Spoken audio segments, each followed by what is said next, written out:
Welcome to episode 2, series 2 of the AMP podcast. I'm joined again by Garrett and Dan. Hello both. Hello. This time we're going to be discussing the differences between performance, health, and weight loss, or changes in body composition, whichever way we want to throw it, because these are distinct categories when it comes to what you do with your exercise, with your nutrition, and also with mindset. There is a lot of overlap, but I think there's also a lot of utility to discussing how those things are different, and recognizing perhaps when you're using a tool, whether it's the type of exercise you're doing, what you're doing with your food, etc., which is more akin to, say, performance, when your goal is actually health or weight loss. So that's what we're going to do, try and separate those three, despite the fact there's a lot of overlap, and then see if that can produce some useful messages. Dan, I suppose if we start with nutrition, in terms of those three, rather than talk about how they're the same, how are they different from one another in terms of what the goals are with your nutrition? Yeah, I think the one that's the most starkly different is weight loss, because really health and performance are similar in that it's more of a sort of never-ending pursuit, in that health is a goal for life, as is performance potentially if you're an athlete or those kind of things, where it's something you can continue to refine, and it's something that you kind of want to approach that serves that for the long term. Whereas weight loss, even though it's not treated this way, is a short-term intervention. Even if that is a year for someone who has a lot of weight to lose, it's still a short-term intervention, which should really be set up and treated as such. So it should be like, this is a particular diet or lifestyle change to achieve weight loss, and then after that, we're moving into something else. And just for any links, really, weight loss is an aspect, or can be an aspect of health, and it can be an aspect of performance as well. So if someone's overweight and it may improve their health to lose weight, or if they're underweight and they want to gain weight, it belongs within the bracket of health. And equally for performance, it may be that losing weight or changing body composition, probably more so, can aid performance. Garrett, what about in terms of psychology in that space? Are those three things separate? If so, how are they sort of different? Yeah, I guess psychological aspect. Yeah, you might be thinking, again, the differentiator, probably performance. It's usually, obviously, it may well be something someone's already doing that they want to do better, more effectively. So it might be more about kind of, it's tightening up a process. It's, you're evolving and improving something. So that's going to probably require like a different kind of a focus. Probably a bit more like, it's a bit sort of tighter, I think. Typically with performance, it's going to be more specific, because it's pretty rare that someone goes, I just want to increase my performance overall in life. Yeah. Like, I just want to be I want to be a high performing individual, right? Which you might be, but it's probably more likely that someone will, they'll arrive at it's more specific, like domain specific. So it's a kind of whether it's sports, they might even break it down to within the performance. They might go on, if they're a tennis player, they might go on and improve my serve. So it could get quite specific, or it could be like, I want to be a better tennis player, a better athlete. Another performance thing could be something maybe somebody already has. So they might be, I want to improve my ability to speak publicly, things like that. So it can be quite specific in that sense. I think with health, it's probably it's broader in that sense, that it's, it's a healthy thing. It's also, I think, to Dan's point, health is going to be more of an ongoing one, you'd like to think. Performance might be time limited. It could be, again, I want to get in shape to run a marathon, and maybe I just want to do it the once. So it may not be ongoing, maybe. And then I think, again, with weight loss, I guess from my perspective, I'd be looking at that obviously very much from like healthy weight loss, I guess would what I'd be sort of emphasizing. And so, that would be something that would be done like with a plan, in consultation, probably, with an expert. And then, as Dan said, you're getting someone to that kind of level, and then you're moving more to probably maintaining, I'm presuming, Dan, like more maintaining the healthy weight. And so then that evolves. Yeah. Interesting. Yeah, I think so from an exercise point of view, I think I view, I suppose, health as synonymous with maintaining homeostasis. So that sort of sweet spot of having homeostasis is just the control over a certain mechanism. So having the right amount of hydration. Can you be over and under hydrated? Yes, but healthy is about having that right level, that sweet spot, that kind of Goldilocks zone for whatever it is that you pick. So can you over-exercise and under-exercise? Yes. So there's a sweet spot in the middle. Whereas with performance, it's likely you're going to be overreaching So you're going to deliberately disrupt homeostasis in order to create adaptations to increase performance. So from a physiological standpoint, you're actually deliberately looking to give the body a stimulus or an input training stimulus that is going to destabilize homeostasis, because what you want is for the body to recognize that it needs to change its abilities to improve its performance, whether that's faster, stronger, whatever it might be, bigger muscles, whatever that might be. And then I think for weight loss, the role that exercise plays, the way I see it, because there's a lot of chat around what's the most effective type of exercise for weight loss. I think it's a bit of an odd question. There are certain studies that look at it and say, we found that this type of exercise or this intervention was more effective. But I think what happens, it's a slightly reductionist view of the way it works. When you pull it outside of the study environment, put it into real life, actually the role that exercise plays is an indirect one, and the role that nutrition plays is really direct. So I think exercise, yes, it can expend calories, which is probably the main thing from a weight loss point of view, that it might contribute, but I think also it's just about helping the mindset and probably the longevity of weight maintenance post initial weight loss phase is where exercise realistically does sit. I think rather than viewing it as if you're doing HIIT, that's going to be more effective than doing LIST, so high intensity interval training, versus doing low intensity steady state training. Though the difference between those two types of cardio doesn't in real world terms actually have I think a meaningful effect on an individual level. Possibly when you look at groups of individuals, that's where some of that research comes from. But actually, you find when it comes to being thin or thinner, the explanation I always use is that there are very thin snooker players. There are very thin 100-meter sprinters. There are very thin, athletes from every single domain of exercise that are lean. Whether it's boxing, sprinting, lifting, you can find lean people in every discipline. And so it cannot purely be down to the type of exercise that is being done. Absolutely, agree. It's the backdrop of someone's life is, I think, where exercise plays a role in it. If your backdrop is no activity, then just changing, if you change that, you might find that actually just, even without having to think about the nutrition, if the backdrop changed so much that it was like, I'm suddenly getting really into rock climbing, so I'm going to be there 3 or 4 times a week, or I'm going to get bitten by the running bug. This happens a lot to people where literally they just become a runner, for want of a better term, and then they'll lose lots of weight. And it's not so much that was even the goal, but when you change the backdrop that much with exercise, it has a knock-on effect to the kind of foods maybe that you're craving. It massively affects your energy balance, and it may be that you obviously aren't eating back all of those calories, hence the weight drop.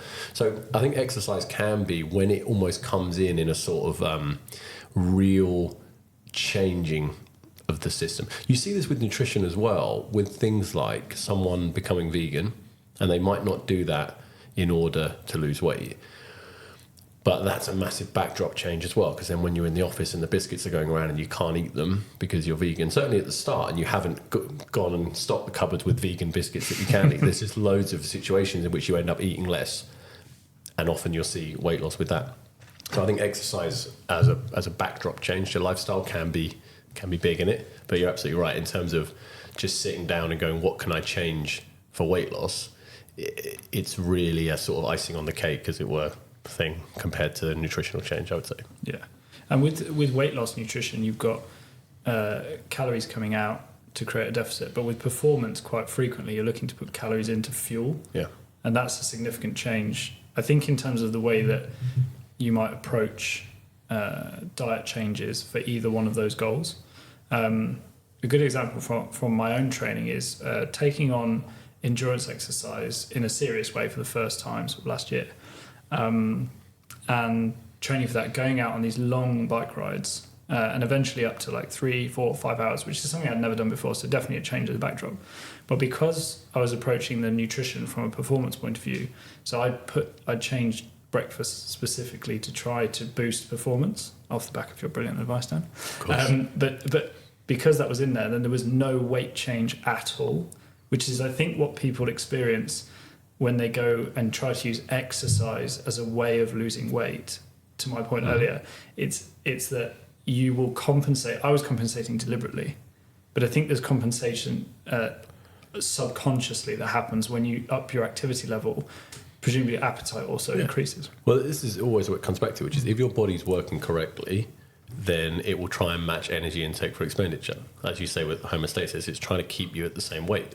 If anything, we've got defenses in place to prevent weight loss and to actually prevent weight gain, but those defenses to prevent weight gain are less substantial. We're happier to gain weight. And this is, from an evolutionary point of view, which is that forever losing weight was not a good thing.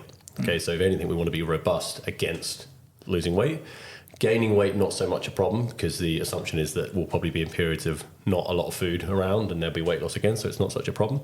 But we have defenses in both ways, which is just when you eat a lot, you get full. When you eat not a lot, not enough, then we have hunger. And then equally with activity level, if you're dieting aggressively, then your energy levels are going to be down, you're going to be fatigued, you're going to burn less calories. And in extreme situations, you'll burn less calories even at rest. So you'll get some metabolic sort of slowing as well of energy expenditure. So we know this exists. So if you start running more, you're going to get hungrier, you're going to eat more.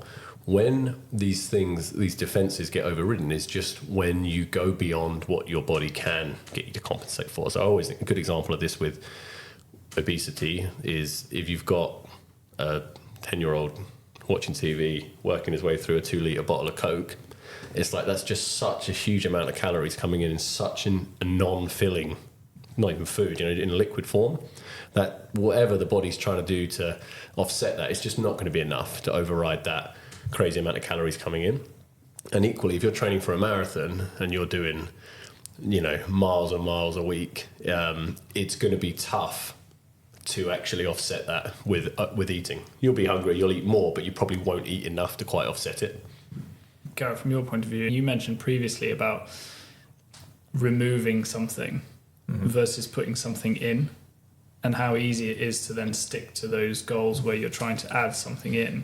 That's got to play into a weight loss mindset, is that if you adopt that mindset with weight loss of I'm going to remove all of these things that I enjoy, but don't then replace them with anything, that's surely got to be you're onto a short-term thing there. It's definitely harder, yeah, and I think especially in terms of where what's sort of driving the wish for the weight loss.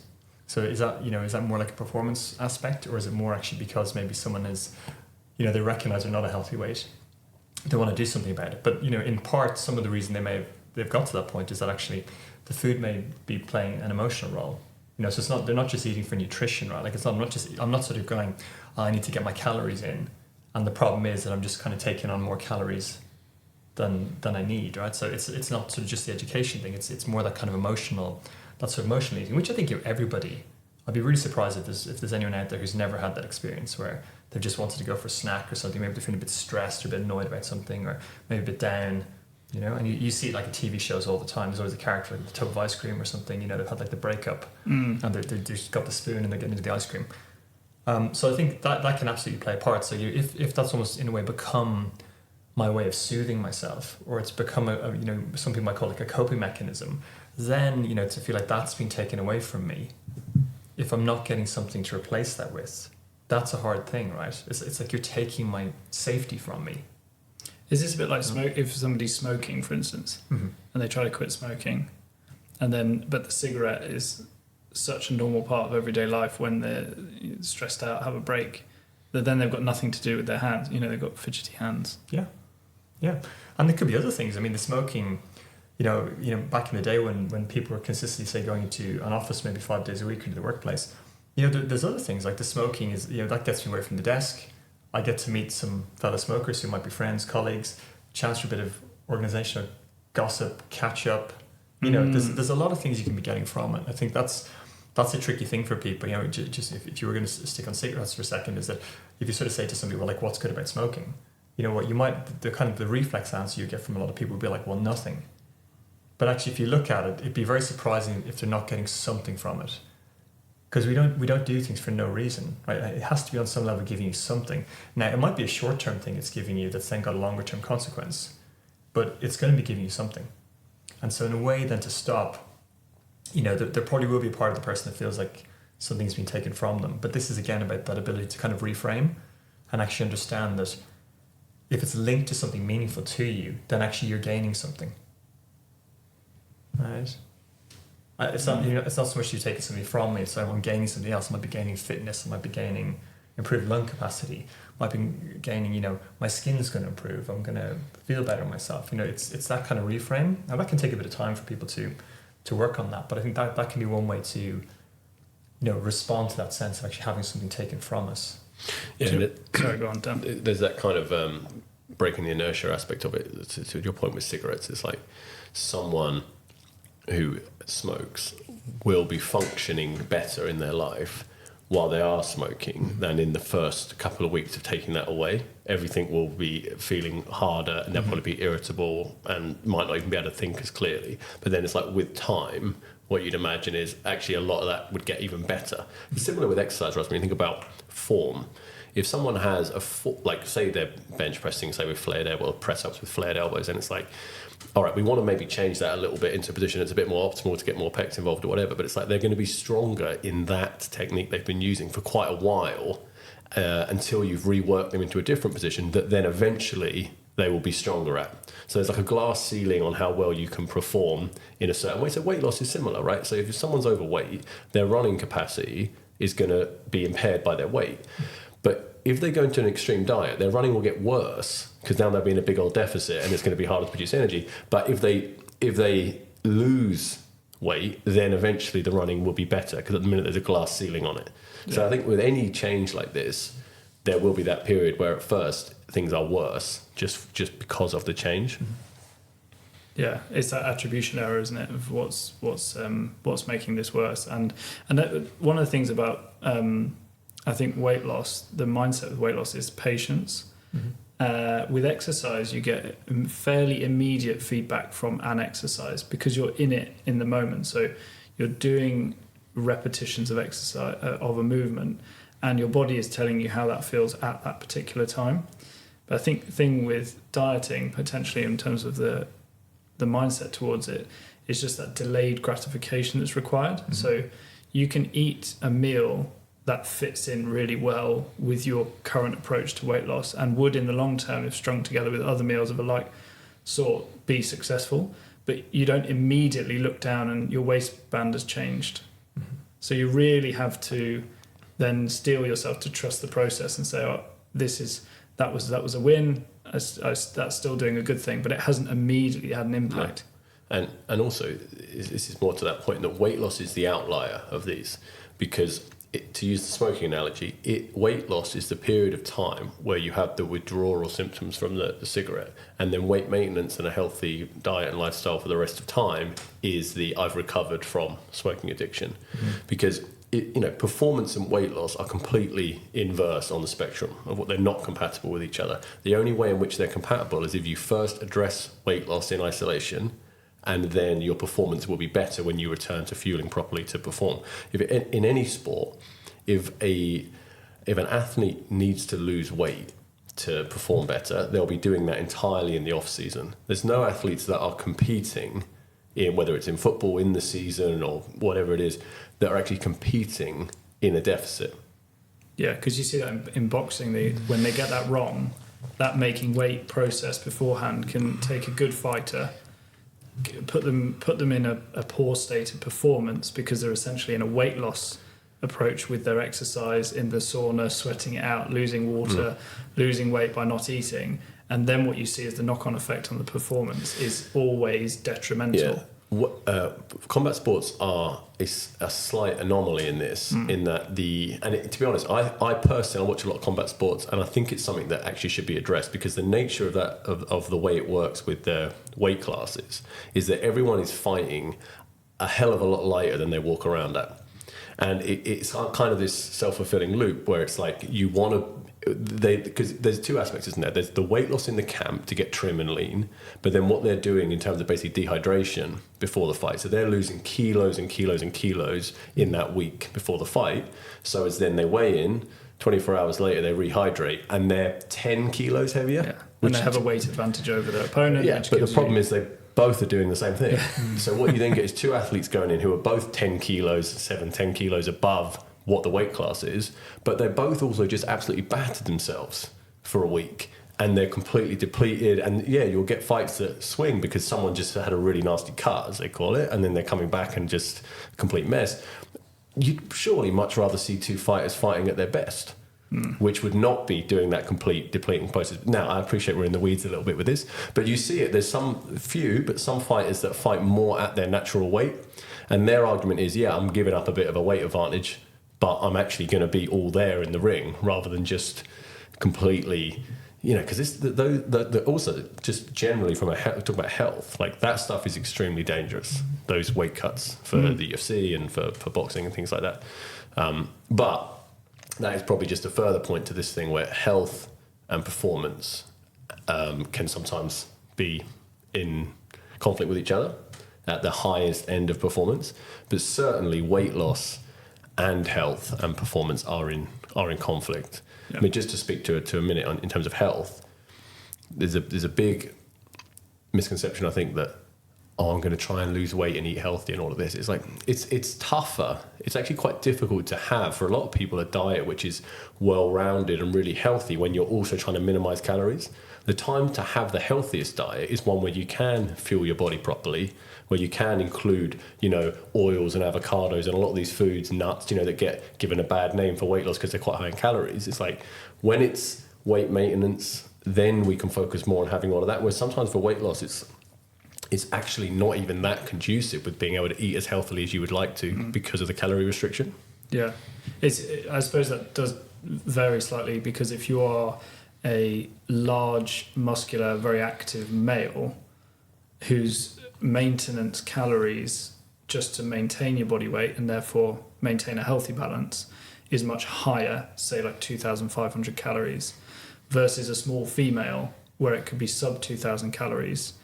On a daily basis, if you need the same number of micronutrients, minerals, vitamins in that diet, in order to lose weight, you're going to have to sacrifice... arguably that larger male could sacrifice some of the foods that are less nutrient dense, which has less of an impact on their health, whereas the small female, the petite female, you just don't have that wiggle room. Yeah, that's absolutely right. There's aspects to it. You'll often hear, it's all relative, and it's like there's aspects of that that's true. So a petite female will actually need less in terms of micronutrients compared to a 100-kilo rugby player. So there's aspects of that. Where it really falls down is this idea of lifestyle-friendly diets and social stuff. So, okay, let's just use numbers and say a woman trying to lose weight on 1,500 calories versus a man on 2,500. Where it's all relative is if they're both having chicken, broccoli and rice dinners, and the woman's is, say, 400 calories and the man's is maybe 750 on that. It's like, that's kind of all relative. With hunger, with what you need, protein content, micronutrient content, you could probably go, that's all relative. But when, say, these are partners and they go out to dinner together and they both order a main dish from the menu and have a couple of glasses of wine, and that's going to be 1,500 calories each, at that point, that's when it's not all relative, because that 1,500 calorie meal is the entirety of the woman's diet for the day, whereas for the man's, he could have had a lighter breakfast, a thrifty 500 calorie lunch, and still be within a calorie allowance for that. So it's more that, and that is a big deal, because being able to do things like that, to include foods that you enjoy or social activities that you enjoy, is a massive part of a sustainable approach to weight loss. And so yes, when you're a petite woman or less active, the more you marginalize your calorie intake, you often end up in a situation where if you're trying to eat healthily, that's going to use up most of your calorie budget, probably at least 1,200 to get everything you'd need. And then you've got only a little bit of wiggle room. So you either do that and have quite a clean eating diet. Strict, real strict. Yeah. Or you go the other way and go, I'm just going to make the calories work. And then you end up with a really poor quality diet. Because then it's like, well, I want to include some chocolate so I don't go crazy. I want to have a glass of wine with the girls at the weekend. And it's like, all right, you might hit the calories, but you're going to have to then squash the amount of nutrient-dense foods you're having. Whereas at weight maintenance, if that woman's then able to eat 2,200 calories because we're doing some exercise, like the lifestyle backdrop's changed a little bit, then you can still fit that budget of some alcohol, some foods you enjoy, but you've got, 1,700 calories worth that you can have on the nutritious, healthy stuff, right? Yeah. So, yes. Okay, I wonder. As you were talking then, Dan, there's some element to which you're imposing limitations on yourself when you're losing weight. So you're having to put rules in place. In terms of parenting yourself, and those two dynamics of sort of parent and child, and one telling, sort of imposing limitations on the other, and sort of telling them what the right thing to do is, that seems to be happening within somebody who wants to lose weight. There's a sort of element of which you've been continuing on in a certain way and behaving a certain way, and then all of a sudden you sort of split off and say, I'm now going to impose controls upon myself. I don't know what the question is, and I've said it in a very unarticulate way, but if you could take some of the terms that I've used, try to extract some sensible psychological question from it, and then talk me through that, I'd be much appreciated. So ask myself my own question. Is that, yeah? Like politicians. Can you do that? Can you reframe the question I was asking in a more articulate way? I'll see. I'll do my best. Thanks. Yeah. So I think absolutely. I think again, context is going to be a big thing, and what's going on for the person is going to vary tremendously from person to person. In general, though, I think this idea of actually, if we're trying to change something, and if there's a part of me that sort of feels like, this is my fault, or I've overindulged, or whatever it might be, that could actually lead to us being kind of quite harsh or punitive towards ourselves. So I think really, what this is, phrase that kind of gets bandied around a lot, but this is really the kind of time for some self-compassion. And that's the way to understand it. So thinking about that idea that, if there's kind of an internal parent, if there's a part of me that's essentially trying to maintain some kind of process, you might say maintain a bit of structure. If you want to see that more as like an adult, what you really want to be on the lookout for is that it's not punitive.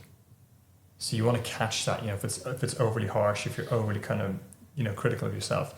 Because what we tend to find is when that's the case, it tends to be sort of demotivating. So there's this sort of idea, this sort of, is it the carrot or the stick approach? Do I get my results by giving myself a really hard time, by being super strict on myself? Any setback, or if you want to call it failure, is sort of like unforgivable. What you tend to find is that's when people are more likely to give up. Right? They just beat themselves down to the ground. Whereas the paradox is the person who's actually able to be kind of kinder to themselves, more nurturing. If you think about it, it's like having a really nice teacher or like a really nice coach versus a teacher you're like afraid to speak to, that sort of idea. So what you tend to find is with actually the self-compassion, the kind of the going easy on yourself, the sort of forgiving kind of setbacks, understanding you're human, you're fallible, making mistakes is part of it's part of being alive really, but it's part of any journey.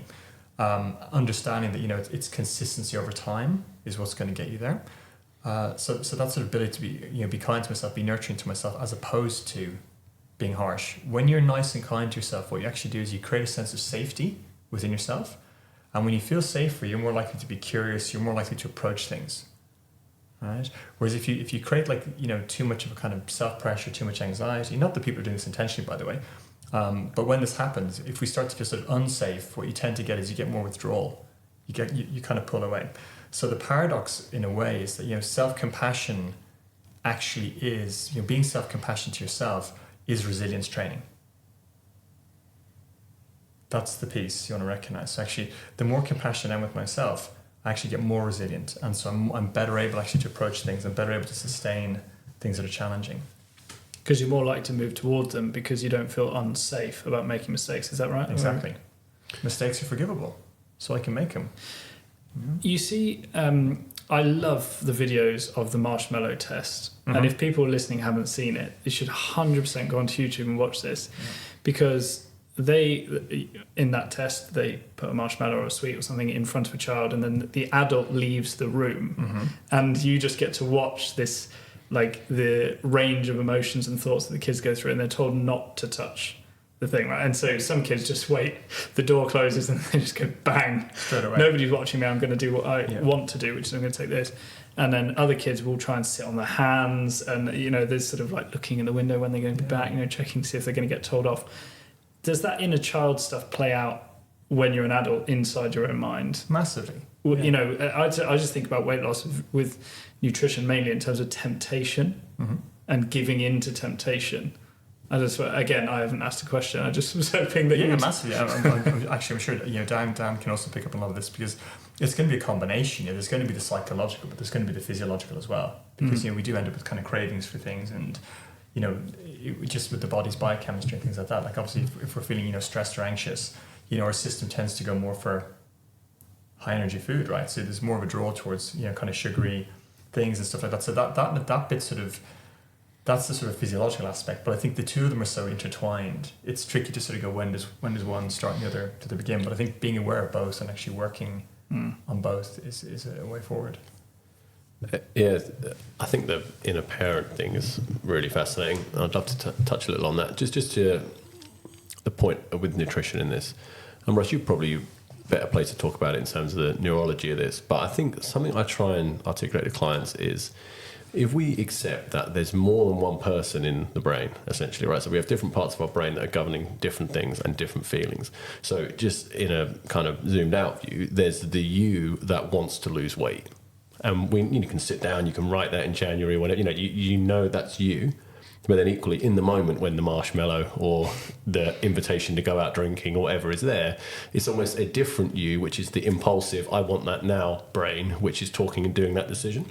And what it seems to be is that brain is very, very difficult. That's the will. That's when people go, I've got no willpower. It's like that aspect of the brain struggles with willpower. And I know you talk a lot, Gary, about the environment that you're in, and you create this environment. And it's like, if there's chocolate in the fridge. I mean, I've done this game before where it's like, it's all going to go that day, but I will painfully drag it out of each time I'm eating a bit. It's like, and it's like, you might as well just sit down and eat all of it, because it's definitely all going to go because it's in the fridge. So, and again, it's that impulsive brain that you're battling with. Something I try and talk to clients about is put the willpower on the part of you at the earliest stage in that process. So for example, when you're in the supermarket, the only willpower you need is not putting them in the trolley in the supermarket, because if they don't end up in your house, you're not then faced with the later you that's going to be sitting there hungry after work, going to the cupboards, and there they are. Yeah, if you can put so it's like when you're in your strongest place, which is you've just had a lunch, so you're not hungry shopping, you're in the supermarket now doing your shop for the week. This is when we need willpower to make the decisions to do it then, not relying on it happening later when you're surrounded by these things. Yeah. And to your point about the inner parent, I try and view it in my own life like this. So I've always struggled with getting up early in the morning to do things. And even if it's the gym, I used to go to the gym at 10 o'clock at night after a long day at work, still have the willpower to go to the gym, but I've never been able to set the alarm earlier than I need to get up and go to the gym. So now that I'm scheduling my clients, I have a few clients that like to train at 7 a.m. in the morning. And when I'm booking those in my diary, and I go, right, Thursday, 7 a.m. start, and my next client might be at 10, I know I'm going to really begrudge getting up at 7 a.m. that day. But when I'm booking it in, I feel great about it, because I know I'm going to have a really productive day. Because there's no way I'm going back to bed after that client. So I'm going to be doing my work. I'm going to be getting on top of things. So when I'm booking it in, it's the parent almost going, this is good for you to book this client in. I don't need to book them in at that time. But by putting them in there, I know that, I'm going to hate getting up, but that day is going to be better for it. And that's the same decision as going, I'm going to subscribe to HelloFresh, or I'm going to get a load of these cook meals in the fridge. So when I come in on a Thursday, it's not, I've got nothing in, order Deliveroo. It's, I've got a meal that I paid for sitting there, just need to stick it in the oven. Mm-hmm. Yeah, I think that dichotomy has been alluded to over time in different ways, in so many different stories. I mean, having a devil on your shoulder, angels and devils, that kind of split has been historically the context. I suppose religion wades in on that kind of idea as well.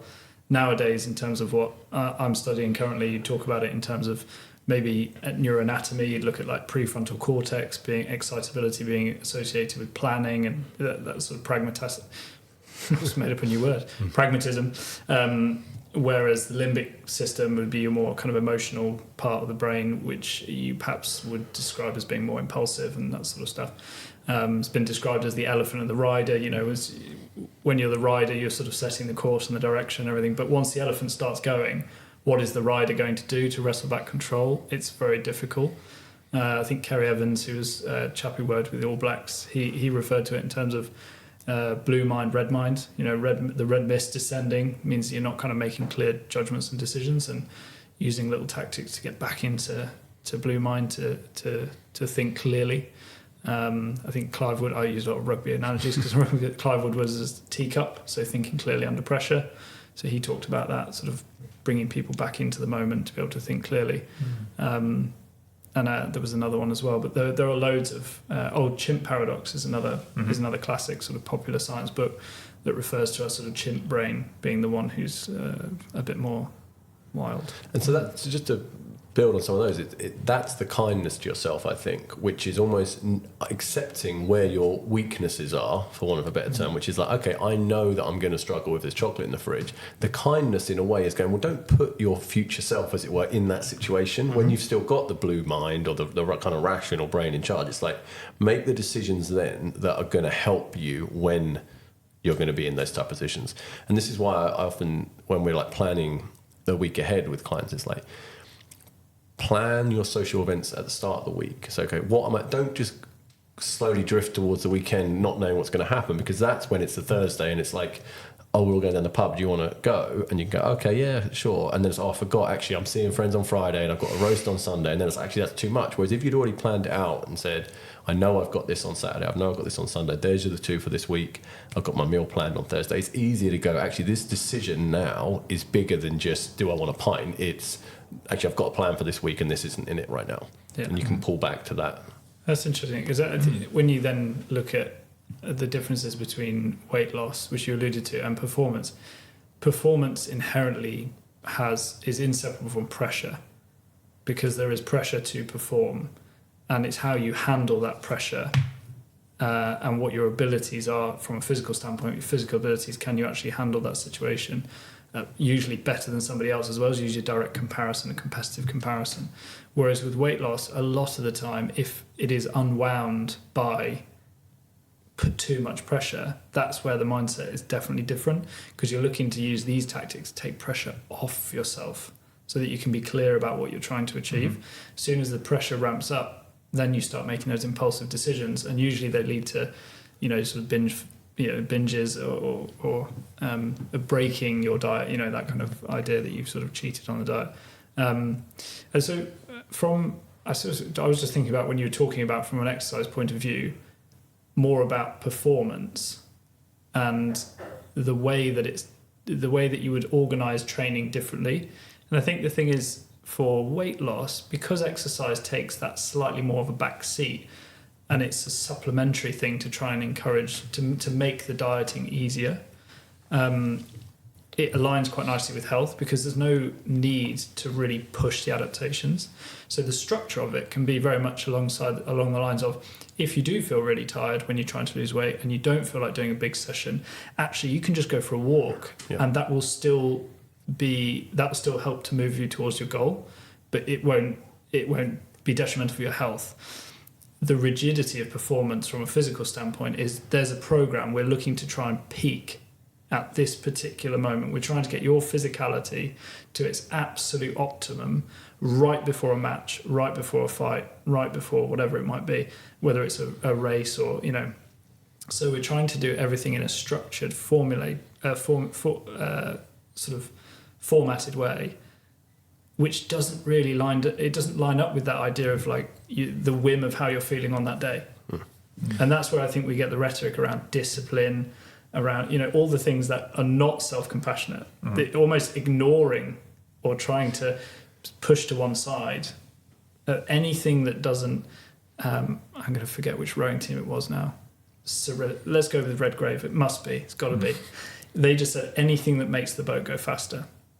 Yeah. And I'm sorry to whoever that was if it wasn't Redgrave. He has stolen you, because I can't quite remember. But it was kind of that thing, that mindset of anything that makes it go faster we'll do, and anything that makes the boat go slower we won't do. Yeah. So that's a depersonalization or like a deprioritization of your health, your work, in favor of performance. Yeah. Yeah. If I just add to that, I think when we're talking about physical performance, then, so in terms of athletics, the scale goes. Weight loss is a requirement below general health, and then peak performance is a kind of above general health in a sense, which is that being obese or overweight to the point of health detriment is below general health. It's a lower tier than that. You'd need to address that first to be generally healthy. Then with performance, the more you move towards peak performance in one particular discipline and being the absolute best at it, you move further away from holistic health. So that's where the division is. Health sits in the middle. You can't perform well unless you've not already ticked all of those boxes of health. You have to have a healthy diet, sleeping well, all of that's ticked. And then actually what you're pursuing, depends how far you go. If you just want to be good in the gym, whatever, you can probably still have all your general health ticked and then some. If you want to go to being the best in the world at something, even if it's mental health, right, or relationships with family or holistic stuff, you probably end up sacrificing aspects of general health to get there. The reason weight loss is so disparate to that is because really with weight loss, you're starting at a position where the reason you can do that without even eating healthily is because it's below general health. If you're overweight, obese, that is almost a health issue in itself. So it's a bit like if someone had, a bit like smoking, for example, or a bit like if you had a health condition brought on by smoking, it'd be like, well, let's address the smoking first. That's the primary thing, and then we can look at the rest of your health. So yeah, absolutely. Performance goes beyond health, and it needs your basic health things to already be 100%, and then you actually start to move almost away from that. Yeah. And there are different programs of exercise that you would look at, and I think from a health point of view, you get this. There's an idea of a daily undulating program design, or periodisation. It's just a fancy way of organising your training, where you've got this idea that you sort of do an intense bit of training and then you recover and then you do an intense bit of training. So it looks like a wave almost, across the week. And that you can just keep going with that. That's why it's really good for general population. It's really good for health, because you're never really getting so much fatigue from exercise that you're damaging your health. But you can make progress over time with that model for sure.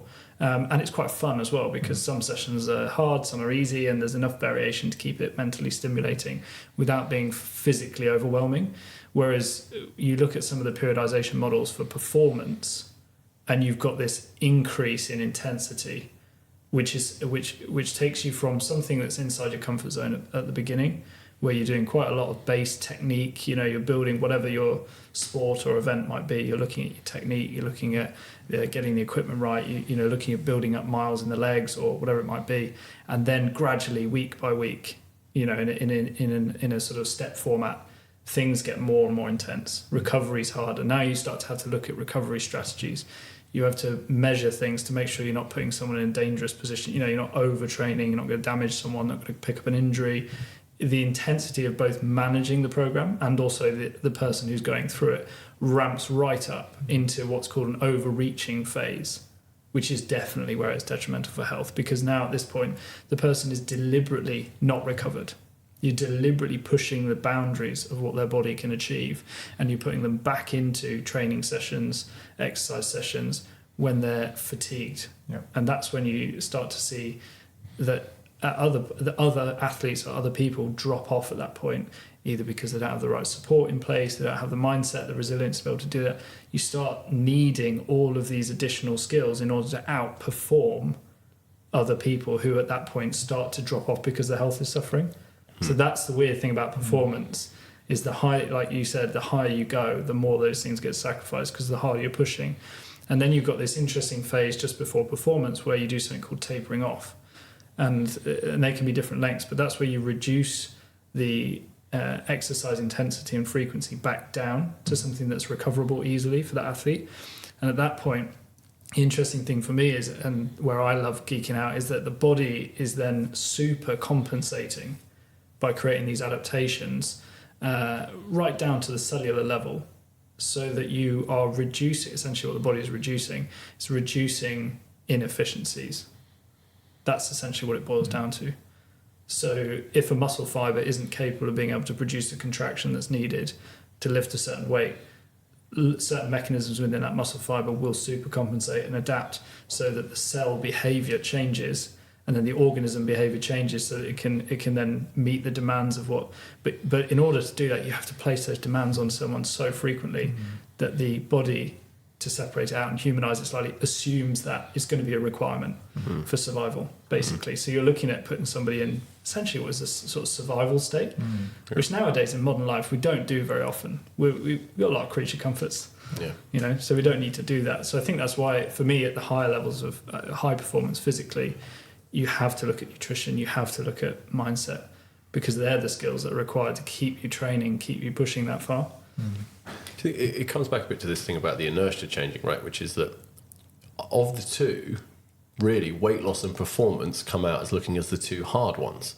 Because really, if you're already in good health, the habits to keep that, it is this, you could do some daily undulating stuff, as long as you're getting a bit of cardio in, a bit of weight training in, progressive overload. It doesn't actually really need to be there. If the goal is to just maintain where you are, it's just hitting some weights, doing some running, eating the kind of food you enjoy. You should have plenty of calories to play with if you're quite active. That's quite a nice picture. Moving to it from a different place is difficult, and moving away from that comfort of all is good, body's happy, to make the body unhappy to adapt for this really high performance. That's also the difficulty. So it's as we were kind of saying with the smoking analogy, it's moving from one thing to another, which is hard. But weight loss and performance exist on either side of the general health, where we should really be aspiring to be, is that kind of healthy comfort zone. And again, I think there's something around sustainability as well. It's everything we're talking about is to degrees. Like it's like to what degree am I looking to perform? Because I think it is possible to perform at a high level and do it in a healthy way. You've just got to be aware that like when it starts to tip. So with exercise, for example, it's like, does somebody start to feel an injury coming on and then they just push through it? And then, disaster strikes, because you often hear that a lot. It's like someone goes, the knee just popped. And then, all right, okay. Has there been any discomfort? And they go, yeah, like a couple of weeks. And I say, right, okay. So, there's that kind of idea where you and this is again, I think where the sort of psychological aspect comes in, is actually understanding that, in a way, if you want something too bad, if you actually want it at all costs, you're not actually being kind to yourself. Because the likelihood is, I mean, there's going to be some caveats to that, but the likelihood is that you'll probably do yourself an injury. You'll probably end up with the opposite result if you push too hard. There has to be some restraint. There's got to be some restraint, yeah. But it's almost, with performance, you've got to have enough restraint to protect yourself. But if you want to win, you've got to have less restraint than the person you're competing against, which is a really hard thing to achieve. It probably depends on what it is, though, right? Like, what type of performance are we talking about? Like, is it a pure athletic event, or is it more like, say, a football match, where you can use experience? You can read the game more effectively. So you actually, although a player might be older, they read the game more effectively. They know where to be, and so they're out thinking. Younger, fitter players, and so what we see a lot of them, what they do is it's that kind of energy expenditure. I mean, I think if a lot of people watch probably Messi in the World Cup, he just looked like he's walking around the park. He's kind of more like he's playing chess. And I know, I appreciate, I'm not a football expert, and I know that people sort of, the team was kind of set up around him to kind of complement him. But it's quite interesting. He's not just running from one end of the pitch to the other, because he's like, I'm not going to be the fittest guy. I'm going to be gone. I'm basically, for me to perform at the highest level is to kind of read the game, to pick those moments. So it depends like how you sort of unpack performance. Well, I would say, whether it's Messi or anyone else, that sort of being the senior statesman on the pitch kind of thing, it comes with that's been earned through. There would have been periods of time when he was exploiting his pace more and things like that when he was. But I think that, to your point, Russ, about you have to be, I don't know what the less restrained than your opposition kind of point is. If we're literally talking about the top level performance in anything, whether that's in like the tech industry or whether it's in sports, you have to factor that no matter how gifted someone is or how talented they are, how intelligent they are, there's a lot, from 8 billion people, there's a pool of people that are all very, very good. And the ones that are happy to sacrifice every other aspect of their life are, of course, going to outperform people that are like, well, no, I want to get home in time to see my kids or whatever it is, right? And the same with, I guess, Messi and most of these football players, like, it would probably be tough to question that they didn't give everything, hence they are the best, right? And so I think it would be hard to make a case for any athlete who's literally the best in the world that it's a sort of holistic mindset towards that training, because almost by definition, if they haven't given 100%, someone else would have done and they'd be better than them. Yeah. But just the last one. I think we're not talking to that really when we're talking about performance. If we're talking about people having performance goals in the gym or people performing well at work, I think a lot of this can just fall under health, really. Optimization of health. Because where I think I've seen the performance mindset applied in a slightly terrifying way to health is, and I'm going to forget his name, but there's a chap who's a billionaire who's basically dedicated his entire life now to health optimization and longevity. And I know exactly who you mean. I've forgotten the name as well. Yeah, and he might be quite easy to find on the internet if people want to check him out. He looks about 35 and he's or 25 and he's 50 or something, isn't it? Yeah. So this has kind of gone. It's very interesting, but I don't envy him. But he's having scans. He's working with an entire team of people. He's got a setup that mirrors high performance. And I think the thing with high performance is because you're pushing yourself outside of what is capable for an individual to achieve, you need a higher amount of resources around you the further you go. So the Formula One teams, the guy isn't a driver and a mechanic and he's not screwing the wheels on himself. There's an entire team of people, and there's finance and there's technology and there's every possible avenue to achieve a higher level of performance is explored and invested in order to see if it gives you a better edge. So obviously in F1, see if the car can go fast. Once you apply that to health, as the chap I'm talking about, who I can't remember his name is, it undermines the principle of homeostasis in terms of what health is, because you couldn't really describe his lifestyle as being anywhere near normally adjusted, which I would associate as a sweet spot for mental health. Is that he is constantly on a daily basis is going through a ritual of scans, nutrition interventions, exercise. He's constantly hooked up to machines. He can't socialise and go out and have a drink and be with friends. So his entire life now revolves around making himself healthier. So he's like a billionaire lab rat. Yes. Yeah. Which I think there's a sort of irony to it. As you alluded to earlier, Dan, like health is probably the easier of the ones to achieve because you've got all the resources and all the tools to be healthy within yourself. Whereas performance, that's not necessarily true. Yeah, Gareth, maybe you'll be able to speak to this one or help me. But something I've always sort of mused upon, really, is the separation between, what is health, right? So how do you really separate being healthy from being happy / content? If we say contentment is the goal in life, to feel generally more happy than you are sad, then health is really just a vehicle to allow you to do that. So even if we're talking about longevity, if you have a miserable life that you don't enjoy, then what's the use in being alive longer, right? So health, if a longevity point of view, is to provide you with more time to enjoy your family and friends and things you enjoy doing, right? And then in a day-to-day respect, if you're bedbound or if you can't move around, then you're limited by your health to have happiness. So really, that's what it's about, isn't it? Is enjoying your life and being happy, and health helps you do that.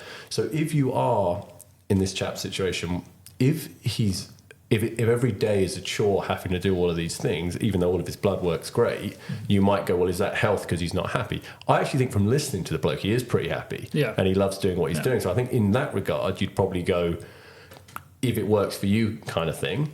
But then you could equally say that to someone who is like one of these rock climbers that doesn't use a harness. I mean, I don't know to what's getting you class as healthy or not, but it's certainly high risk for longevity. But if they're living their life to the fullest and they're enjoying it, then you couldn't argue that that's not a healthy way to be. So I don't, maybe Gareth's this point, it's that separation of if ultimately what we're looking for is contentment and happiness in life, is health really just a part of that? I think so. Yeah, I think it's a big part of it. I mean, it's not, it is also possible to not have your health and still be content and happy. There are people who learn to, there are people who have degenerative conditions, and they could still have really good, meaningful, fulfilling lives, and do and accomplish a lot of things. So I don't think it's not sort of an absolute requirement, but I would say it sure makes it easier. And I think most people who have some a very difficult health condition, they probably prefer not to have it. I would say in the main. But I think absolutely, like having that sort of, if we're talking physical health, having mental health, yeah, like we feel good. I mean, people use the word like well-being, but if you just swap it around, it's like it's being well. Right? Like it's that idea, and that is going to be a little bit individual.